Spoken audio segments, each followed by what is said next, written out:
How the heck are ya? I am Fastidious. Welcome to my channel and welcome to this video where I am going to rate all 76 normal legendary non-lord heroes in Watcher of Realms. I know that sounds like a mouthful, but just think of these as the normal legendary heroes in the game. There are 76 of them, and since the last time I did this, 2 new ones were added, Ryzen and Valise, and a nice new chunk of content has been added. So the actual ratings and what tiers different heroes end up in may differ than last time when I did this a little over 2 months ago. But this is a pretty exciting thing. I want to hop right in because I want to get the information to you as quickly as possible, and because there's 76 freaking units. Fastidious. Fastidious. Let's talk about what pool of heroes this actually is. It's pretty easy to figure out. So whenever you have any rare summoning banner, any kind of invocation of spirits, something like that. For example, this Bloodletter invocation of spirits, that's actually the topic of this video. That's why I'm making this right now and I'm updating my tier list. It is the following pool. Outside of any featured heroes, so in this case it's Van Helsing, the pool is all the other units you find here. When you go to the drop rate section after clicking info on one of these banners, ignore the first 8 units. These are your normal legendary lord rate units. So these 7 original legendary lords in Watcher of Realms plus Ajax, aka Ajax. And then the actual group is the following. Whichever bunch is at the 0.46% rate. If it's a 2x, it will be 0.92%, but this is how you know what the actual pool is of the normal legendary heroes in this game. So currently at the time of filming, it goes from Zealous all the way down here to Valise. Yes, there is Dr. Van Helsing, but he is the special unit on the banner, so you don't count him. At the time of filming, we've got 76 of these guys, from Valise up to Zealous. Now, just very quickly to plant us in time, temporally, you might be watching this in the future. Thank you for watching. Comment from the future and say hi. Also, comment in general, like the video, subscribe to the channel, please, it really helps.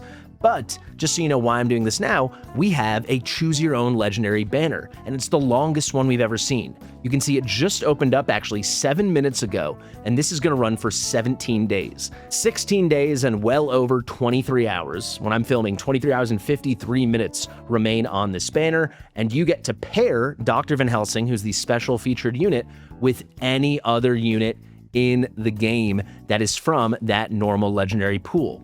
So I'm filming this right now because I want to help you guys make the right choice for your account. And to do so, we got to discuss these units and we got to put them in tiers. So the way I'm approaching this, just so you understand my methodology, is I am rating these units in terms of how good they are and how important they are for your account if you don't currently own them. In general, it will function as like a best normal legendary heroes in the game list, grouping them all into different tiers. Mind you, there's no ordering within the tiers. This doesn't mean that Aelin necessarily is better than Ireless, who's worse than Hatsit, who's better than Nerissa.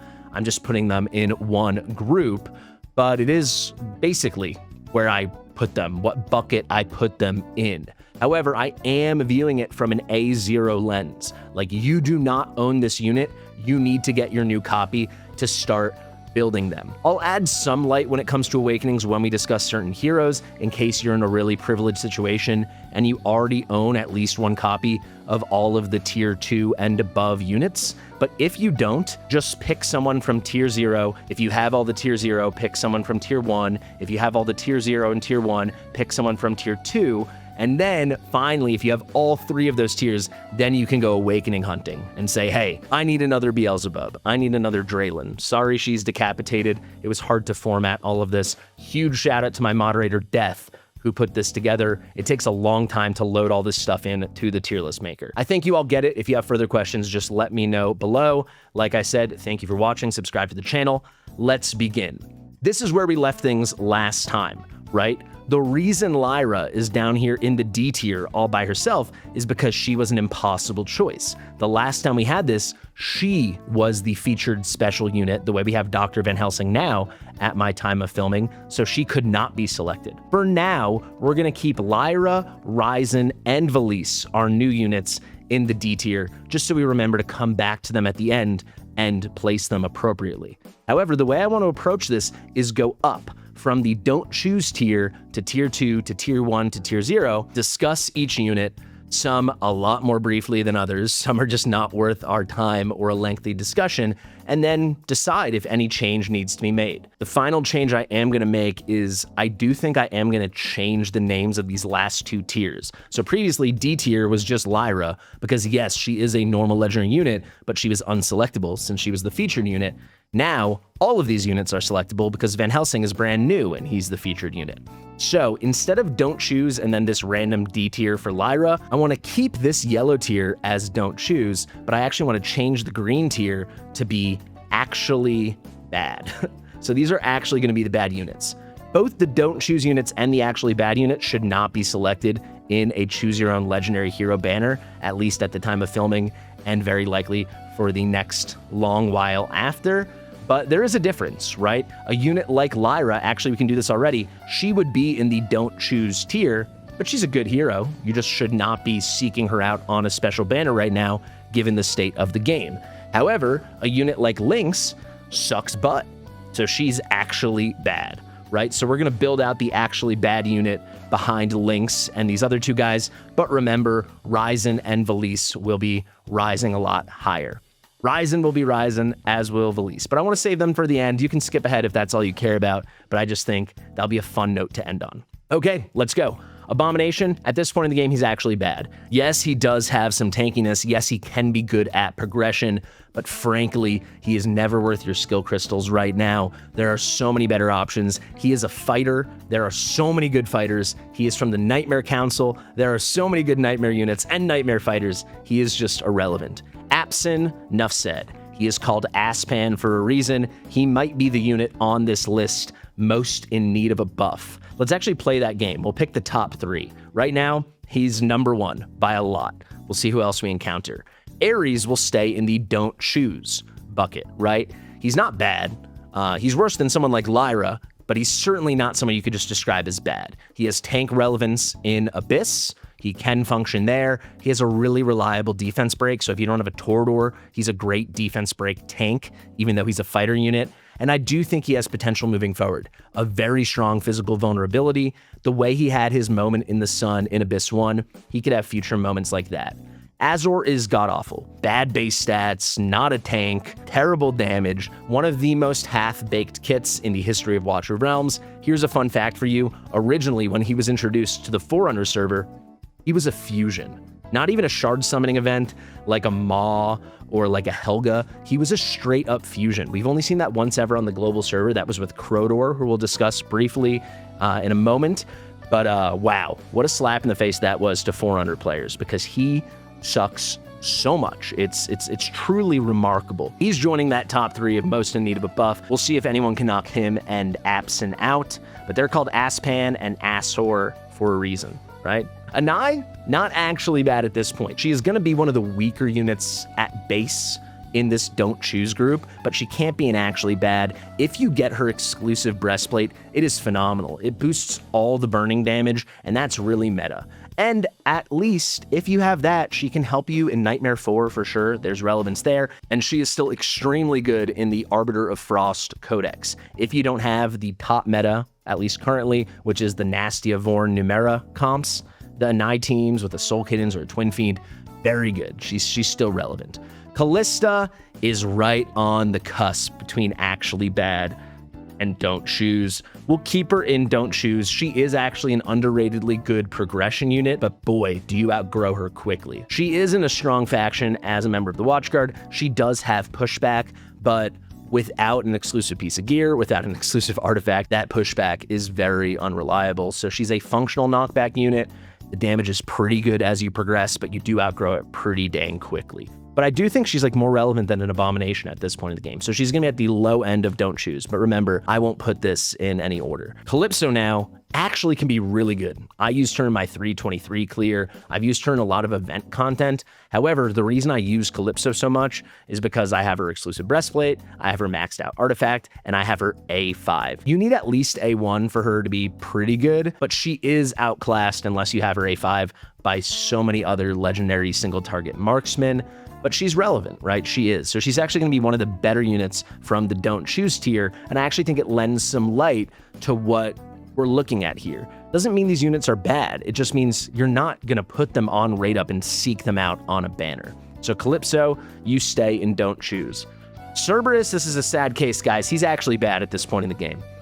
They've made him irrelevant. They've completely pushed him out. There was a moment when he dominated Arena. He was so good in AoE Arena. He dominated Conqueror. He can still function a little bit in different places, but man, he's actually bad. And he's not worth your skill ups. The Awakenings don't help enough. His exclusive artifact actually kind of stinks for most content. Yes, he can be a nice niche drop, especially at higher levels of Gear Raid 1. He's going to be one of the best units in actually bad. For my money, he's actually bad. Honestly, this is going to be the most shocking thing on the entire list. Cratch, can't put him in actually bad right now. Yes, he takes a big investment. You're going to want his exclusive artifact. You're going to want A5. But man, he's actually good in Matrix 1. He's actually good in Xerbus. He's not going to be your number 1 DPS unless you're a progression account. He's not going to be your number 1 DPS. He's not going to be your number 2. But as a 3 or 4, Watchguard is a really good faction for him. It's a really good faction for the Spellbane portion, the physical damage portion of Matrix 1. And he actually has a great range, a really, really great range for Matrix specifically. They finally found a way to make his god-awful range relevant. He's really getting carried just by that. And I will say he's pretty dang good in Watcher faction trials. Definitely up through stage 12. You can find ways to make him work later, but he's not bad enough anymore to put in actually bad. I actually think with the introduction of Matrix 1, yes, you need him frickin' A5. I think Cratch is better than Cerberus, which is an abomination, which is insane to say out loud. But that is the state of the game in November 2025. I will put him into the top 3 though, for most in need of a buff, because his kit, he's showing his potential right now in Matrix if you have him A5, if you have his exclusive artifact.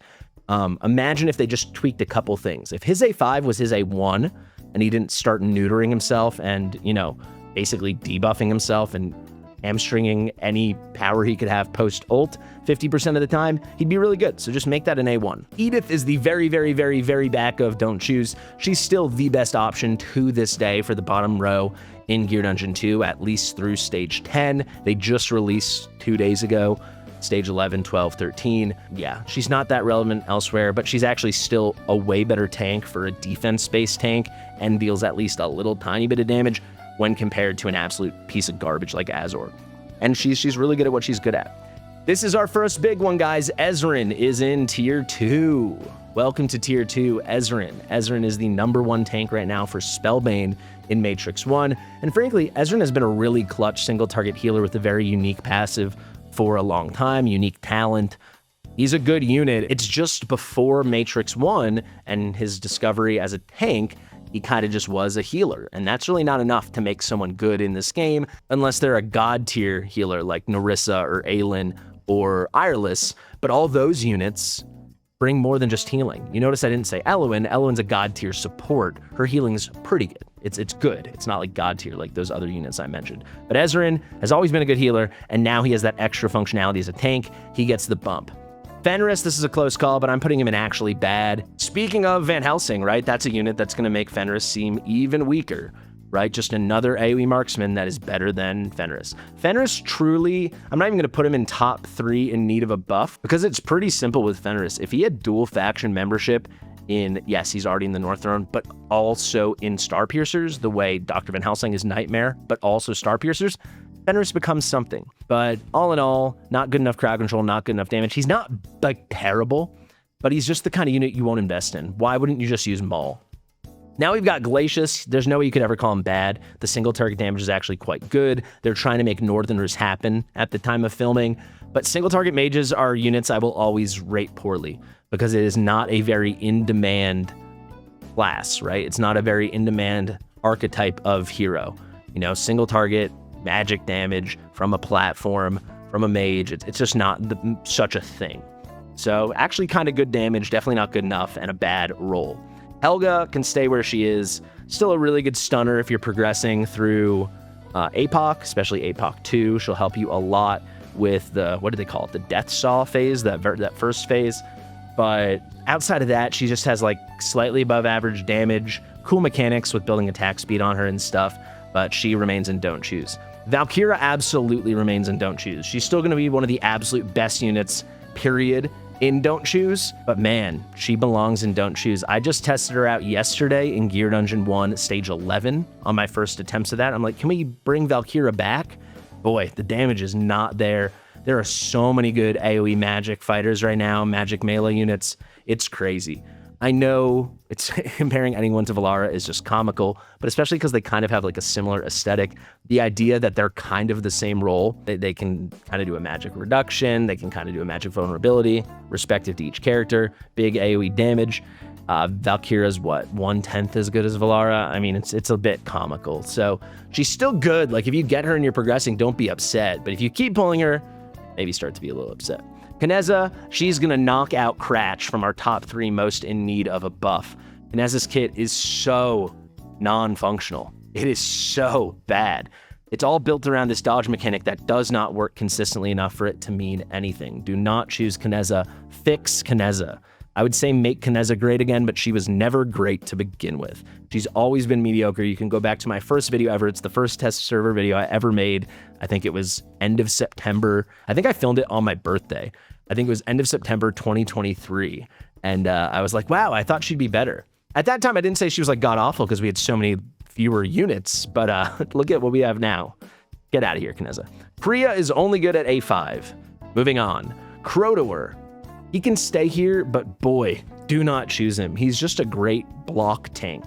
But frankly, a unit like Rox is just as good. If you're playing at the time of this video being released, Vlad Dracula can also be a great block unit, and he's 100% for free. Krotor was for free back in the day. He was the only classic style fusion we ever had. But Krotor, he's basically just a tank. He's got some extra functionality with the extra block when he ults to other northern units in Artifact Material Raid and Gear Raid. And you heard me get all those words out. Very conditional, very specific, doesn't matter. Lasir absolutely sucks dick. Now we've got Lord Phineas over here. I don't know how he ever made it into Don't Choose. Maybe it was because Abyss was only really just starting to get rolling as something that was doable for many players. It's a lot more doable now. Still very, very hard, don't get me wrong.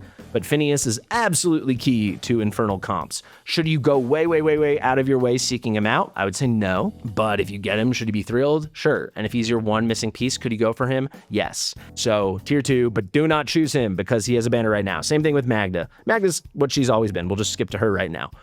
Really good damage, incredible support, very underrated still by certain players from her passive. Cultists are getting more and more hyped lately. The cheeky knockback is actually more relevant in content, especially Gear Raid 1, than you might realize.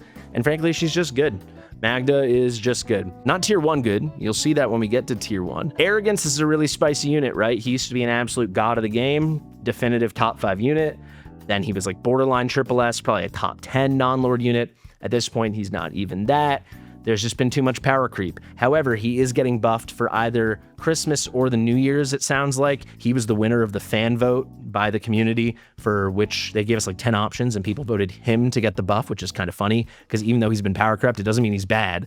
He still should be in tier 2. Arrogance is still spicy. Like he would be below a Magda or a Phineas right now, which is wild to say. God tier progression unit still, but you outgrow him. You just outgrow him. I don't use him anywhere. It's crazy to say.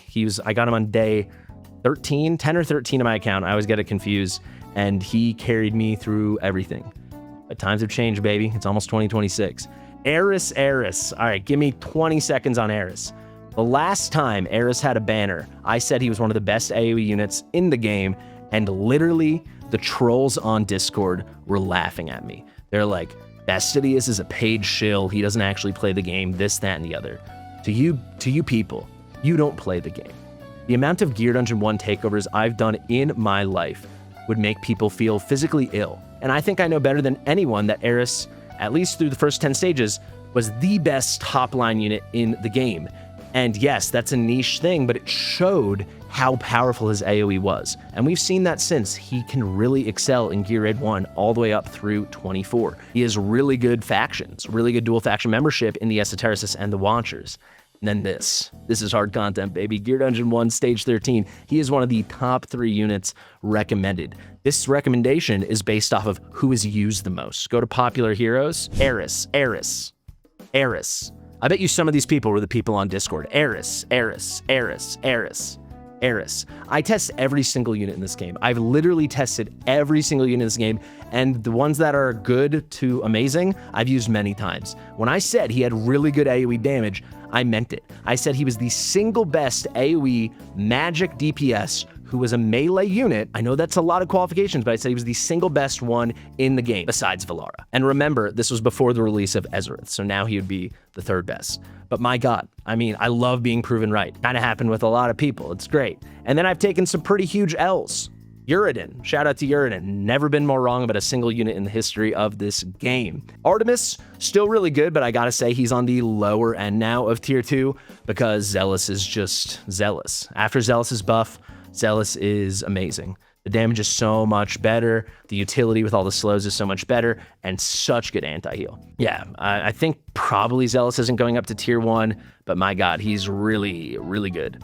So that's something you gotta consider. Brokir's staying right here. He's still phenomenal, but he's still just a tank. Amazing at what he does, but unless you're Cyrus, you're not getting there. Same thing with Malvira, right? So much utility, she could still grow. They keep pushing content that she keeps excelling at, except for in the very, very, very end game, there's very few tanks you like hard need. So frankly, I will never rate a tank that high nowadays until new content comes requiring it, aside from tanks named Cyrus. Constance, she's not really a tank. Technically, she's a defender. She's much more of a support. She's still relevant, especially if you get a Praetus early on. She's going to be god tier for progression, but we've got such good inspiration units now, you can't hype her up too much. It's crazy to say, because there's a moment where she was like borderline top 5 non-lord in the game, but you know, then we get Beelzebub, then we get Diao Chan, and just things shift. Here is our first bit of spice from tier 2. Yuri's going to tier 1, baby. Yuri has aged like such good kawaii wine. I mean, my God. When I first tested her, you can go back to my initial test video and I showed that she could clear all 4 mobs in Gear 8-3. I said, this means she's special. It's hard to know exactly how special she's gonna be, but anyone who's that unique and can be that strong is the real deal. And then after that, they released Gear 8-3, 22, 23, and 24. She completely dominates all of them. She's completely meta there. An amazing Yuri build can still delete at least 3 of those mobs, and if it's a truly god tier build, you can delete all 4 on stage 24, which is insane. It takes the craziest build, but 22 and 23, you can absolutely do it. She is just amazing. And then the real reason she's in tier 1 is because she is so meta right now for anti-air arena. And as you get deeper into the game, you're gonna have to focus on PvP because you're gonna beat almost everything else, and she's so good there. It's wild. So that is where Yuri is gonna go. She gets a promotion. Kai, he's as good as he was when I made this video. With the introduction of Van Helsing in terms of DPS, in my opinion, he's about the 3rd best AoE marksman, but because of his special passive over here, Eradication Protocol, after a cluster projectile hits, so essentially after he ults, he's going to increase the damage dealt to airborne units by all allied marksmen. This is not piercers, it's any marksman, regardless of faction, so this is a class boost, not a faction boost, and it says 14%, but with skill ups, it is 20%. 1.2x damage, and it lasts 15 seconds with skill ups. This is so huge. Even though his damage is going to lag behind Nyx and Dr. Van Helsing now, he's still good enough with the content we have, and the fact that he brings that amazing support passive, it is really relevant. He is good. So he stays right here. Comet, he's fading. You know, Comet is borderline don't choose. Yeah, how could you pair him? Would you really go for Comet over like a Naza Awakening, Beelzebub Awakening? I don't think you would. He's still a great burst mage. He's a single target mage who effectively does AoE damage, so he's coded with really good multipliers. But we just have too many other options now and too many other solutions, especially with the introduction of units like Valise, right? Who, yeah, just so much more synergistic with her faction and what the kind of team comps you're going to build for this stuff. Also, as I demote Comet unbelievably to the don't choose category, I realized, and I'm sure some of you guys were yelling at me, we'll do something cheeky with the edit. Thank you, Mitchell. Pointing it out, laughing at me, memeing it, whatever, wheezing guy, who cares? I didn't finish here. I just got too distracted by all the fun stuff in tier 2. All right, let's continue. So Magnus, I think he's actually bad now. He had a brief moment in the sun for tanking in Abyss 1, same way that Ares did, but Ares was already kind of good before that moment. He just didn't last long into the game. Magnus was unusable for almost everything outside of your first month or 2 in the game at that point. Then he had his moment, and his moment's over. So I don't think that's good enough for him to be anything but actually bad. I think he's actually bad. Malric recently got buffed It's hard to call him actually bad, but he's probably on the low end of don't choose. The buff was cool, but it was not cool enough. Not into anything they're doing with Malric right now. That is an interesting kit. I like that they tried to do unique stuff, but I think it was ill-conceived. Maw will stay in don't choose, but just know he's terrible. Again, he's such a good BP affiliation hero. If you can pull a couple copies, I mean, if you get one copy, that's awesome. You can pull a couple copies. You could use a bunch of A0s for affiliation when you're getting started. Then you awaken him a few times. Him at A5 competes with the absolute top ancient affiliation units in the game. So it's really just for Tide, and most importantly, empowering and affiliating your demon soldiers for your attacks and guild wars. But I can't put him in actually bad. Micah is not actually bad because it's solid single target magic damage, but like I said, I don't like single target damage. And actually, it's no better than solid. Like, it's significantly worse than a unit like Glacius. Did I really not put Kineza in actually bad? She's going in actually bad. Okay, Nocturne, he can't go there, but boy, has he been pushed out of the game. He had a big claim to fame as a progression unit in Guild Boss 1. When you're just getting stuff started, he's easy to build because you can kind of build him without crit rate for a lot of stuff because there's so much true damage. And then he is really nice, and he's a good, easy solution for Gear Dungeon 2. But he hasn't aged well in the game. We have so many more solutions for that now. Definitely don't choose him. He's not worth your skill ups for basically anything at this point. Aurum is dog shit. Razak, especially with the introduction of Dr. Van Helsing, he's just there, AoE piercer. He's functional, good marksman, not special at all. You would definitely choose Kai, you would definitely choose Nyx, you'd definitely choose Dr. Van Helsing before him. And frankly, you'd probably choose Maul before him in a lot of situations, because an A5 Maul that you fully skilled up is going to be a lot better than a Razak that most players, until later in the game if they're desperate, should not skill up. Regulus is an absolutely fine tank. He has his moments. He's actually in a very good faction now with the Watchguard. He's got a cool ultimate, but he is just a tank, and he's certainly not a tank on the level of a Brokir and a Malvira. But I will say he's better than like a Crodor for sure. Salazar is exactly where he was when we left him last time. Just a solid fighter, just a solid nightmare unit. For at one point when the game started, was the best fighter in the game probably, at least for what he does. But outside of his bleed, there's nothing special in this kit. He's been power crept to no end. Selene is only usable if you get Giselle for her bond skill. Then she has the highest magic vulnerability in the game, but it's only single target, but it's very specific. But her faction's not that good for a lot of single target stuff outside of running the really meta Esotericist poison comp. But are you really going to squeeze her in for that? Not in her current kit. Seraphina, everything I said about Glacius goes for Seraphina, except she's just a little bit worse. Shamir is actually bad. He just is. He is a candidate for the top 3 in the buffs. I don't think he can push out our other guys.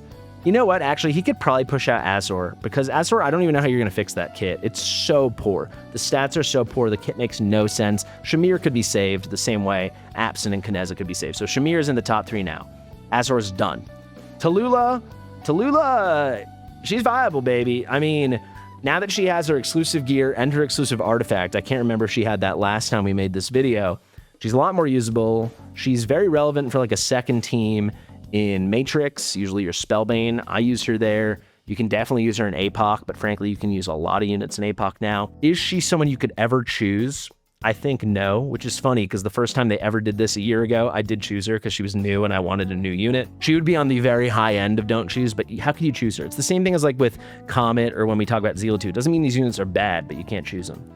Trusk, it's the same story as these other tanks here, like Crodor and Regulus. He has his moments, but he's just a tank, and he's not a super elite tank like a Malvira, like a Brokir, so that's going to be Trusk. If we go now to Valeria, she kind of just has her left side Gear Dungeon 2 as her singular claim to fame right now. If she was anything else but a Nightmare Chaos fighter, she could maybe be pretty special, but it's such an oversaturated bunch. You're definitely not picking her. She's not bad at all, but you're not going to choose her.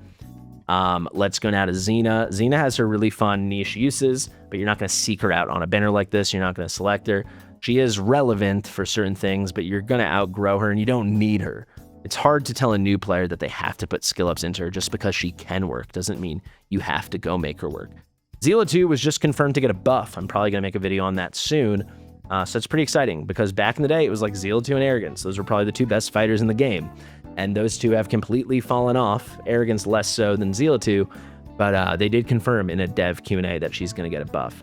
She's not bad at all. She's one of the best units in this group, but you can't choose her unless you want to choose her because you're anticipating the buff's going to be really good. That finishes off this tier. Sorry I got distracted, but hey, these are fun units. I think you get why I got distracted. All right, we got to go from Lucius to Allura. We already did Ezreal through Kai. Lucius, he still can hit crazy hard. You can make special things happen with him when you go full demon mode and you just lean into that demonic embrace, but he's very RNG based with triggering his pursuits and stacking stuff like that, getting the damnation stacks for every few pursuits. The Dispel's great for progression if you need it, but you're not going to choose him, right? That's what this is. It's like, if you get the Legendary Selector banner, are you going to choose Lucius? The answer is no. And you can see the distribution's gotten a lot better, right? As the game's grown older. Nyx stays right at tier 2. She's maybe borderline tier 1. I don't know. It's tough. It's not as severe as it is with the single target mages, but the AoE piercers are also a less important hero archetype in this game. And I will say, in a lot of ways, you're going to see Dr. Van Helsing is capable of dealing more damage than Nyx, especially at A0. You should go watch my Dr. Van Helsing guide. It's pretty impressive what he's capable of doing, and just his presence in the game makes Nyx's sheer power less special. Doesn't make her any less good, but not going to be a tier 1 choice for selecting on a banner like this, but she can stay right there. Sadie was here really because last time this came out, she was like such a key integral solution to Gear Raid 2 up to stage 24. She still is. I'm trying to think if that alone makes her worth choosing. I don't think you can do it. Maybe there's a special tier just for Sadie between these two. It's like, hey, you have everything else, but you're so desperate for Gear Raid 2 progression. But you could do it if you got Draylen, especially an A1 Draylen, you could do it without Sadie, and that would be a better priority. She's going to be one of the more relevant units from Don't Choose, but she's so niche. Unlike units like Comet or Zeal 2 or Lucius, who are a lot less niche and specific, she's going to actually have more relevance later on, but it's so specific. Setram stays right here, very zoomed in picture of him. Setram's as much Setram as he's ever been, and he is absolutely integral to very strong Infernal comps in Abyss 1, and he's underrated to this day. I mean, he's good in a lot of places, right? He's very, very good as you're progressing in the Void Rift. He's very functional in Gear Raid 3 for progression. And then he's excellent in Styx, and then Abyss is important, and for that reason alone, he could be your missing piece, kind of like the Phineas situation we talked about. Different roles, but same kind of thing, how they could just bring the whole thing home. Twyla I will leave here, because if you're a newer player and you don't have a Kagiri and a Wukong, in steps Twyla. She is that good. It's just Kagiri and Wukong, and their many awakenings, which most people have because they're so focused on those units once they have them. Those exist, and they power creep her. But she will stay tier 2 because she is still so strong compared to everyone else. It's just those two guys crack the game in half for that, melee, single target, bursty role. Twyla's good. Zarus is as good as ever, but I don't think you could justify choosing him. It's kind of similar to like Lucius or Comet. You just can't choose him. But he's still really, really good. Zealous, however, absolutely will stay here. Zealous is so relevant now. I don't think people realize how good his damage is. If you want a new Zealous guide, I can do that. His anti-heal is just phenomenal. You do need his exclusive artifact, but it's amazing. The uptime on his slows is just amazing. You need a 1 for that, but I think you can get it. Even without it, he's still strong. The damage is still really good post-buff, and yeah, you really just need the exclusive artifact, and then you're good to go. 1 copy is fine. Allura, she stays here just because she's so relevant for Gear Raid 3, but don't get it twisted. She sucks as much as she's ever sucked. I've built the most incredible Alluras for takeovers, and they still struggle so hard on 323, and they always need to get picked up, and that's not even mentioning 324. She cannot do that side by herself. She just can do it well, and especially with the introduction of her exclusive bangle, that permanent invisibility, very, very nice. All right, the moment a lot of you guys have been waiting for, except for maybe the placement of Ryzen and Valise. Don't worry, I didn't forget about those two. Our top 2 tiers. Is anyone moving? Is anyone not? Let's start right here with Boreas. Without a doubt, Boreas is moving down to tier 2. I can't push him to Don't Choose because he is just relevant enough with the anti-heal, with the freeze, stuff like that. But because they box him out of certain content where units cannot be frozen, they can only be slowed, they resist other crowd control, that puts a ceiling on his potential. And with the introduction of new units, he's just not as special as he once was. So he is really, really good. The damage really can be big. But I do think the devs probably are kicking themselves at this point for nerfing Boreas. When they nerfed Boreas in February, maybe beginning of March, I think it was end of February 2024, he broke Arena, but he was good enough in PvE. Like, he was dominant, but at this point, that old kit would not be so broken for PvE. They should have just added something to his kit, a talent that was kind of a handicap that was like, hey, his range is smaller in PvP. It's smaller in the arena and GVG. Not even GVG, frankly. It was just arena that was so broken. Just make his range smaller than arena, and it was fine. They didn't need to nerf the whole kit, but they did. And I think they're probably kicking themselves about it today. So he goes to tier 2. Beatrix is so borderline between tier 1 and tier 2. This is very, very, very hard to say because of Ezerith, and because especially if you don't have Elise, she's going to be the best pair. And even if you have Elise, you're still going to use her. I think she's still going to remain really relevant. She's still really good in Gear Raid 1. She's still really good in Gear Dungeon 1. For progression, you can use her in AoE, Arena, strictly for progression. But then the big thing is she's very, very, very nice in Matrix. I think she's someone you absolutely could choose. I will say at the time of filming this, we just had her banner. Her and Beelzebub just had banners, so maybe you don't want to pick her if you just picked her up, obviously. But I don't think I can demote her to tier 2. She still is good enough. Pharisee, this is tough, right? Because he's basically at this point strictly power crept in so many ways by Draylin and Nerissa, but a lot of people don't have Draylin and Nerissa, and Pharisee's still so good. So simply put, the heals are way bigger than you think, the burst heal on the ult is better than you think, and he has the most solid AoE damage reduction, which you need for a lot of content in the whole game, outside of the 2 queens, who, spoiler alert, are going to stay in tier 0 with Draylin and Nerissa. Hex, not going to move an inch. How could he? Hex is just incredible. You need a lot of stuff. You're probably going to want a couple Awakenings, and you absolutely need his exclusive artifact, but Hex is just a monster. Fun piece of Watcher of Realms lore. When Hex came out, people were like talking about if he could ever be close to Zealot. And I mean, look at where we are today, right? It's night and day. Obviously, some stuff has changed. His exclusive artifact came, but yeah, when he came out, I was like, I think he's going to be better than Zealot. And now it's like, there's no question. It's not even a debate. And he's part of the reason why single target mages are a little bit irrelevant, because it's like Hex, yeah, single target marksman, but does magic damage and does it better than basically all the mages. Hex goes there. Numera's really tricky. Actually, Numera, and I'm going to say this, for this whole tier, Numera and Silas are really tricky. They're probably borderline tier 0. I'll start with Silas. Silas stays here in tier 1, but he's as phenomenal as he ever was. I don't think I can justify putting him in tier 0 when he is so dependent upon having Virna. Unbonded Silas would be a solid member in the Don't Choose faction. Bonded Silas is borderline tier 0. He is completely and utterly ridiculous. This comes with the caveat, maybe just for a moment, Mitchell, we can put like a word that's like, if he's bonded. But I think that goes without saying. He is that good. He is that important. And I do think he's more relevant than like a Hex or someone at this point. He is that crazy. So I think he has to be a tier 0 unit, assuming the bond. But he's just going to stay relevant to this day. I don't know, want sound. As I talk about it, I don't think he's good enough in PvP to be tier 0. He's the best in tier 1, probably. Him and Numera. So Numera, I think, is going to stay here as I think about it as well. Yes, the poison comp is just flipping everything, but I don't think that's enough for her to be a tier 0 unit with someone like Nezah. And I know what you guys are thinking. It's kind of just like Hotsit and Nezah, and then it's the support show. That's kind of the game you're playing. You just need those absolutely god tier DPS, and then you need the very necessary different roles surrounding them, and those roles are only covered by the absolute elite supports and buffers and stuff like that in the game. So Numera will stay here as well. But yeah, I will say if I had to put them in order, it's going to be Silas and Numera on top of this tier. Talon, staying right here, honestly. She's so functional. She's so versatile. She's actually so good in PvP as well, and she just got buffed. There's a lot going on for Talon. I don't think I need to spend too much time on her. It's everything that it was last time, except she's a little bit better now. She's still very, very relevant. She's still very, very good. She's so versatile. Amazing. Virna, as functional as ever. I just beat Gear Dungeon 1, Stage 13 with her last night. I did a little thing with her and Zealous, and actually Jorge on the bottom. It was pretty fun. I can make a guide on that if people want to see it.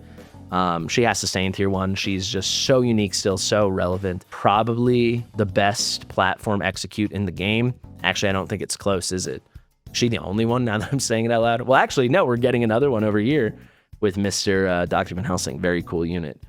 But yeah, Virna stays right there. Vorn's going to be towards the back here. It's the same story with Vorn as it is with units like Setrum and Soul Cadence, and when we talk about Ryzen, where he's just a key cog, especially in Abyss 1, but in other places helping you finish the whole thing.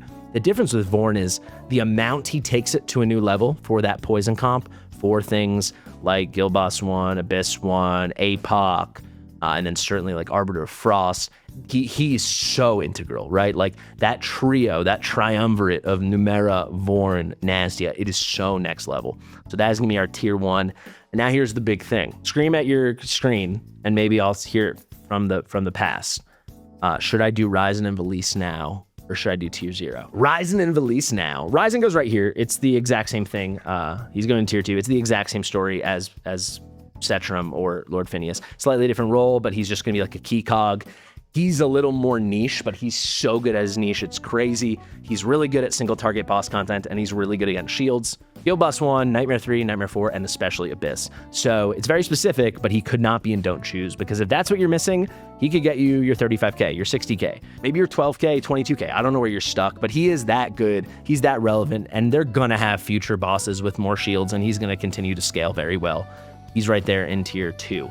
Valise, she's tier 1, baby. She's such a good mage. She's such a good mage. You can just kind of see it. The AoE physical damage is not as important as the AoE magic damage, right? I mean, we've got Beatrix here, we got Virna here, we got Valise here, and Valise is just, she's crazy sauce, man. She's so good, and she synergizes so well with Ezerith, who is such a dominant force in this game right now. They both just came out, but she's incredible. She's got a lot going on in her kit. Amazing slows, amazing uptime on other debuffs, and such good damage and such good range with her summons. She is excellent. So here we go, tier 0. Should we do the demotion first or not? I think I'm gonna save it for the end. I'm gonna go in a random order so you don't know who's getting demoted, but maybe do a prediction in the comments if you think only one of these units is getting demoted. All right, let's start with the obvious stuff. Beelzebub. He's gets more relevant every day in this game. He brings so much. I think the video would run another hour if I had to list it all, but just all the debuffs, all the buffs, all the support. People underrate the healing he gives cultists. People underrate the AoE damage reduction he gives cultists. And then combine that with the whole rest of the kit. It's just nuts. He has his own exclusive piece of gear now since we last filmed. So you get him in that incredible Wings of Grace set with the new effect. He's got the exclusive artifact. He is a definitive, and I can't say this about all these units. All these units are absolutely top tier, just about top 10 non-lords in the game. But remember, we're not talking about any event-exclusive non-lords or ancient non-lords. But I'll tell you, including all those things, he's still a top 5 triple S non-lord in this game. He is ridiculous. And we'll move one spot over to another no-brainer. So is Draylen. That's how good Draylen is in this game right now. Draylen's insane. Especially if you can get A1, but even without it, being a melee, the placements are a lot more versatile for most maps. So much is brought to the table. Normal reduction, final damage reduction, and AoE damage reduction. Very good heals. I shouldn't say very good, but good, reliable heals, underrated heals.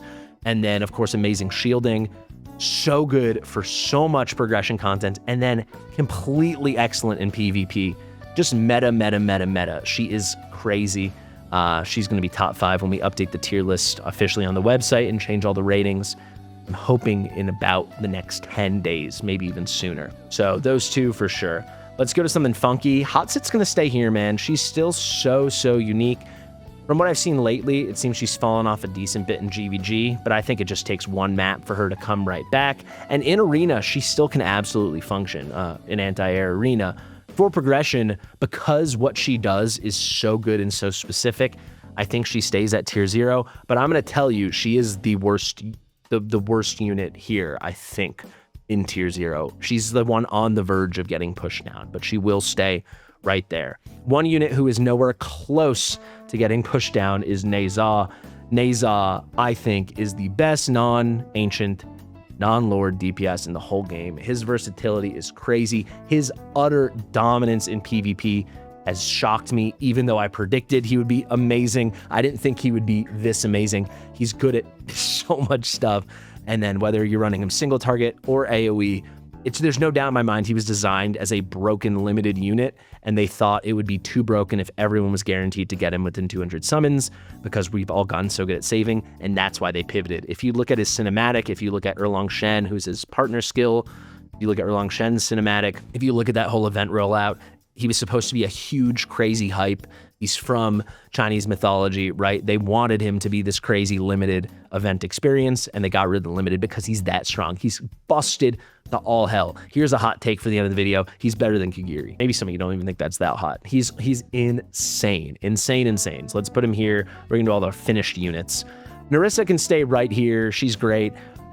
All her support stuff is as good as you think it is. She's in a great faction as an esotericist. But the thing I want to point out here is always, to this day, I still think people underrate her healing, the quantity and the sheer power of her healing. I see a lot of accounts where people don't fully skill her up because they think they don't need to. You need every little bit of juice out of that. The heals are just wild. She's amazing. She's so good. So much is brought to her kit. The way she can expand her range, especially with Awakenings, is just ridiculous. One unit where no one sleeps on their healing is Ireless. Ireless it's amazing. The big burst that she can put out to people and then they explode with huge heals when people need them. It's incredible. She has the same move like Elwyn's Nature's Favor, except it's even better. She is a tour de force. She has proven so broken in PvP as well. It's insane. And frankly, I think officially, at least for the end game, we can say she's better than Elwyn. Elwyn's probably going to be the better progression unit, but for the end game, when you just need raw healing and you just need burst and you need the better range for a lot of content and you want that PvP focus, yeah, Ireless is going to take the cake. However, Elwyn is right there with her. It's kind of 1A, 1B for what they do. Elwyn's better for PvE stuff. She's better for progression. The cleansing's more clutch. The Wood Elf is more clutch. Using the Wood Elf for cost gen is more clutch. The range when she ults is more clutch. The multi-target's better. So for sheer power and healing, when you need it in single target, this, that, and the other, yes, it's Ireless. I think when you get very, very deep in the game, you're going to keep choosing Ireless over Elwyn. But for the longest time, especially as you're making it through so much stuff in the game, it's going to be Elwyn. Elwyn's just nuts. So she stays right there. Anyone that thought there was any chance she'd get pushed out. And once you know it, we talked about Beelzebub, we talked about Dracula, we talked about Natsal, we talked about Hotset, we talked about Nerissa, we talked about Ireless, we talked about Elwyn. I'm sorry, my queen. One of the most beautiful characters in the game, Aelin, the strongest pound-for-pound healer in the game, the only true AoE healer in the entire game that is real, at least for her scale. It's just her, right? I think technically Draylin is also an AoE healer, but actually, as I say that, it's really just the burst. Yeah, because this is single target, and then she can do a little bit extra and can scale a little better with her Awakenings. But no, she's the only pure AoE healer in the game.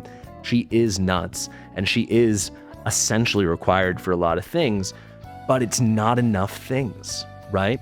Truly, at its core, it's just Abyss right now. It really, really is. And as amazing as she is there, you can beat it without her. So the fact that, yes, she's completely god tier, completely broken for it, but if you have good enough everything else, you can, in theory, beat it without her, and people have done it. People do it. I just don't think she can be there anymore. And that's where we end it, guys. She's still amazing. It's still ridiculous. And don't sleep on her physical and magic normal damage reductions, because that stuff is very helpful. Very, very good. And it stacks very well in a lot of places. Thank you guys so much for watching. I was hoping this would be like a 35, 40-minute video. That's what I told my editor. And I've been filming for, as I say that there, we just hit 58 minutes. 58 minutes straight. I can't tell you how difficult these videos are to make. So I know it's annoying hearing content creators plea. I figure if you made it to the end of this video, though, you're someone that won't mind and you're going to want to help me and help the channel and help grow our community.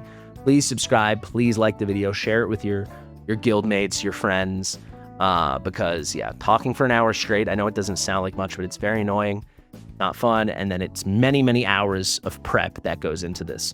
One final thank you to Death, who created this tier list. I apologize for the slight miscrops, but I actually think Decapitated Draylin, half decapitated Nazah, things like that added a little charm. Headless Nerissa. So I think it turned out great. Thank you guys so much for watching. This was a heavily requested video, so I hope it lived up to your expectation. I've been Fastidious. Share with your mother, and I'll see you real soon. Bye.